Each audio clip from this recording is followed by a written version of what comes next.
teus pés trazemos nossa. A vida de São José revelada à abadesa Maria Cecília Bage. A permanência no Egito.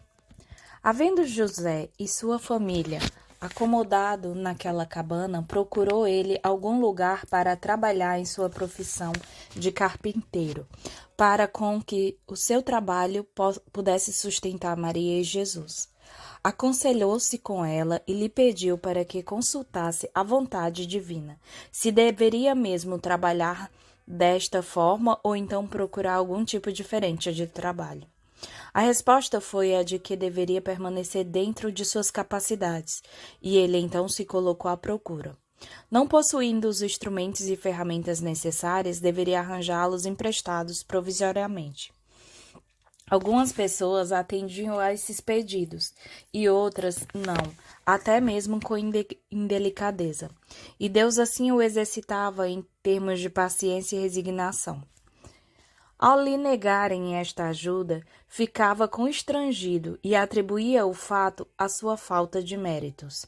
Mas persistia até conseguir seus intentos e então mostrava suas habilidades às pessoas que o ajudavam. Executava com perfeição e rapidez as ordens do serviço recebido. Na verdade, cativava a muitos com sua humildade e trato gentil.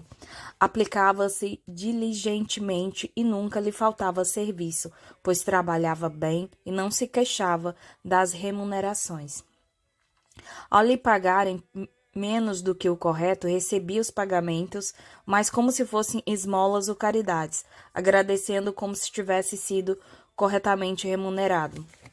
Com o passar do tempo, providenciou algumas comodidades para Maria e Jesus, que sempre se alimentavam muito frugalmente, a partir de donativos e de alguns vizinhos solícitos.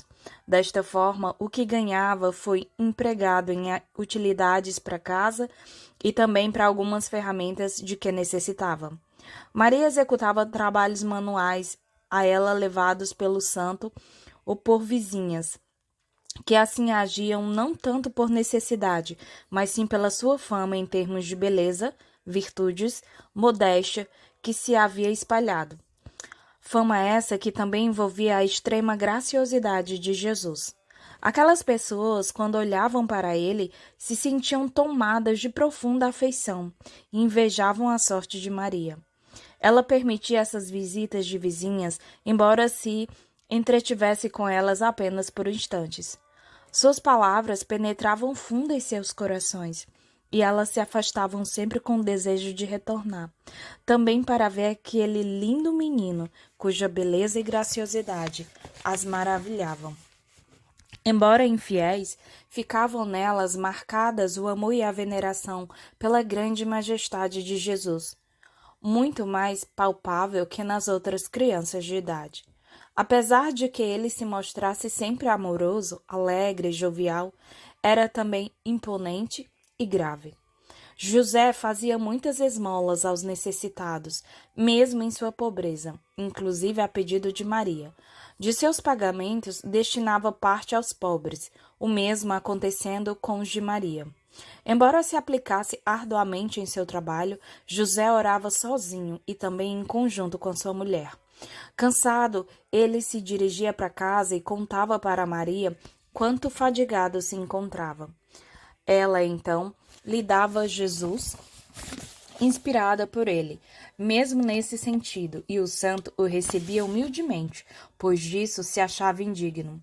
Mas sentia-se revigorado com novas forças, tinha sua alma alegre e olhava para Jesus carinhosamente, e o menino retribuía com as graças naturais da idade, artes essas que levavam José a um êxtase tal a sua alegria. Tomado de fortes sentimentos de amor, apertava Jesus em seu peito e o beijava, ora nos pés, ora no corpo, ora no peito. Jesus demonstrava o seu contentamento com os agrados e sorria para o santo, que, de entusiasmado, precisava devolvê-lo para sua esposa, não controlando seu grande amor por ele. Pedia para Jesus que lhe desse um coração maior, suficiente para abrigar aquele imenso amor. Às vezes, ao entrar em casa, encontrava Maria acariciando Jesus no seu colo. E ele, então, mostrava vontade de passar para os braços de José, no que Maria o atendia imediata e prazerosamente. O santo tal era sua alegria, entrava em êxtase e, tornando a si, chorava de alegria e dizia para Jesus: Ó Jesus, amor meu, por que eu, tão miserável, mereço tantas graças? Se viesses para meu colo, a meu pedido, já seria grande coisa. Mas voluntariamente e que ainda mostres o desejo, já é demais. Como posso agradar-te? Sou todo teu, faze de mim o que quiseres. A essas palavras, olhava Jesus fixamente para ele, amorosamente, e sorria, mostrando quanto aquelas expressões de José o agradavam. O santo fabricou um pequeno berço e pertences para que Jesus nele repousasse. E lá, Maria o colocava quando ocupava em seus afazeres de alimentação. Mantinha-o perto enquanto trabalhava, e o contemplava e o admirava. Em seu retorno, José o via em seu bercinho, ajoelhava-se e o adorava. Se ele por acaso dormisse apenas, o olhava e sensibilizava juntamente com Maria, e ambos diziam: na verdade, é o unigênito do Pai Celeste, o Messias prometido, Verbo divino e Senhor do universo. E aqui se encontra com vestimentas de mortal. Voltando-se para Maria, José dizia mais: tiveste muita sorte em poder dar-lhe sua forma mortal. Tornaste possível o impossível, o finito em infinito e o incompreensível em incompreensível. Que grande felicidade a tua! Que distinção incomparável te fez Deus! Enquanto José assim falava, Jesus acordou. Olhava amorosamente, ora para José, ora para Maria. Nele convergiam o majestoso, o afável, o amoroso. Eles admiravam então a divina majestade que estava oculta em sua forma humana, e cantavam hinos e louvores ao Deus encarnado, composto por Maria. Em certa ocasião, ao comerem, por exemplo, eram tomados de profundo êxtase quando observavam as lindas feições de Jesus. Paravam de comer e o observavam concentradamente, e essa concentração lhes servia de alimento, como se tivesse comido e fartamente. Rendiam graças por tudo e assim mostravam seu agradecimento pelos favores recebidos. Agindo dessa forma, tornavam-se progressivamente mais dignos de novos favorecimentos dispensados por Jesus. Entretanto, não lhes faltavam também amarguras, pois era desejo do Senhor que eles mostrassem grandes méritos. Muitas vezes, Jesus demonstrava seu desejo em retornar ao berço, privando-se da alegria do colo de sua mãe, e lá chorava amargamente. Maria chorava, mas não tinha instruções de pegá-lo novamente. Nessas ocasiões, ajoelhada, chorava juntamente com ele, e o mesmo acontecendo com José ao vê-lo chorando. Ele então chorava sem mesmo saber por que ela e Jesus choravam, e Maria lhe explicava que era em razão dos pecados da humanidade, e porque o Pai Celeste estava extremamente ofendido com isso. O santo se amargurava por ver chorando seu tão grande amado Jesus, e inconsolável e amargurado, imaginavam concorrer também com suas culpas para essa tristeza, por ele demonstrada. Colocava seu rosto no chão e suplicava perdão a Jesus, pedindo para que ele transferisse para si as suas tristezas e que deixasse de chorar, pois o seu coração não tolerava tal choro, e dizia: ó, querido Jesus, meu divino Salvador, peço-te que não chores mais e que transfiras para mim todos os teus sofrimentos. Eu, culpado sou quem deve chorar, e não tu, que és inocente. Em seguida, oferecia ao Divino Pai aquelas lágrimas todas de Jesus, que eram derramadas em razão das muitas ofensas que o Pai recebia das pessoas. E nesse ato, José era devidamente orientado por Maria. Quando Jesus se encontrava aflito e lacrimejante, olhava para Maria, ora para José. suplicante como que pedindo compadecimento dos dois, e também consolo. Esses olhares feriam o santo que ansiava por consolá-lo, embora não soubesse como. Sentia partir do seu coração e pedia para sua esposa que tentasse entender a sua vontade para que pudesse confortá-lo. Ela, que sabia de tudo, dizia ser em razão de que o Pai Celeste desejasse ser conhecido e amado por toda a humanidade. E José se inflamava ainda mais nesse sentido. Entretanto, nada podendo fazer, louvava ao Senhor com Maria, em nome de todas as pessoas do mundo, fato que muito agradava a Jesus, que então deixava de chorar. Depois disso, mostrava desejo em ir para o colo de Maria, e ela o atendia com grande amor. Ela o acariciava, o apertava em seu peito e depois o passava para José, que por sua vez também o agradava. Apertava profundamente e chorava alegremente, suplicando para que ele não se afligisse. Meu caro Jesus, dá a mim todas essas aflições e sofrimentos. Tu não deves tê-las, pois assim enches de dores o meu coração. E Jesus lhe mostrava seu agrado por toda aquela afeição, pelas gentilezas e consolações, falava diretamente ao coração do santo e manifestava seu grande amor por ele, além de seu agradecimento e agrado por estar em seu colo.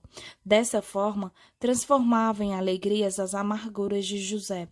Certas ocasiões, estando José presente, quando Maria desenfaixava Jesus, ele, livre das faixas que cerceavam seus movimentos, abria os braços formando uma cruz e assim permanecia imóvel na posição por algum tempo, como se oferecesse ao seu Pai Celeste. Maria o observava e também o acompanhava nessas oferendas. O santo se preocupava e perguntava qual a causa disso, e ele dizia estar oferecendo-se a seu Pai, pronto para quaisquer sofrimentos para a salvação da humanidade. Maria, entretanto, não se externava sobre o fato de que ele estivesse se oferecendo para morrer crucificado. Embora José tivesse qualquer presságio a respeito do quanto Jesus deveria sofrer no futuro, intuição essa que motivava nele choro inconsolável, Maria, mais preocupada e triste que ele, o consolava e o animava a sofrer com paciência e resignação, pois isso seria de agrado do Pai Celeste. E o santo se acalmava e se resignava aos desígnios do Senhor. Terminadas essas oferendas e pedidos, Jesus olhava para José e, inclinando sua cabeça, mostrava desejo em que se aproximasse ao que o santo atendia com presteza e reverência. E Jesus colocava suas pequenas mãos em seu rosto e o acariciava docemente. Muito contente com isso, José se mantinha ajoelhado, adorando a majestade do menino e desfrutando daquelas suas carícias de criança. Beijava seus pés com muito amor e se maravilhava com sua graciosidade e extrema beleza, e jamais se cansava. Observava a beleza do envoltório humano de Jesus, sem poder afastar-se com impulsos de adoração e de poder saciar-se nas consolações divinas, experimentadas naqueles seus atos de veneração. Ao receber de Jesus alguma atenção especial, naquele seu estado de êxtase, o seu rosto se iluminava e parecia como se pertencesse a um anjo, sendo que aquela luminosidade maravilhava a todos os que o viam nessa situação. Saindo ele assim de casa para providenciar alimentos, as pessoas se sentiam propensas a atendê-lo. Tal era a luz que irradiava de seu rosto. Embora pagãs e idólatras, Deus, mesmo assim, lhes permitia ser espectadores daquele tão prodigioso fenômeno, para que, assim, elas se preparassem para a aproximação de José e para as palavras dele ao esclarecessem sobre a natureza do Deus verdadeiro. Assim, não faltavam os que correspondessem a esse desejo, pois aproximavam-se do santo e conversavam com ele, ficavam presas às suas palavras, pois ele era extremamente gentil e até mesmo a acompanhava em sua caminhada. Ele então, com suas boas maneiras, procurava levá-las ao conhecimento da verdadeira fé, ao Deus único, e mostrar-lhe a falsidade dos ídolos que adoravam. E isso fazia com muita eficiência, pois elas entendiam rapidamente as verdades ditas. José não agia coletiva e publicamente, mas sim individualmente, como os mais íntimos, e achou mesmo alguns mais animados em conhecer o Deus verdadeiro. Essas transições não foram generalizadas pela cidade, mas de caráter particular, e as pessoas acabavam por levar tais conhecimentos para suas casas, para os seus familiares e amigos próximos. As virtudes praticadas pelo santo, a santidade de vida que levava e também suas palavras abriram profundas brechas nos corações daqueles que tratava. Suas palavras, além de plenas de Espírito do Senhor, eram acompanhadas por suas santas ações, condizentes e pelas virtudes todas que mostrava possuir em elevado grau.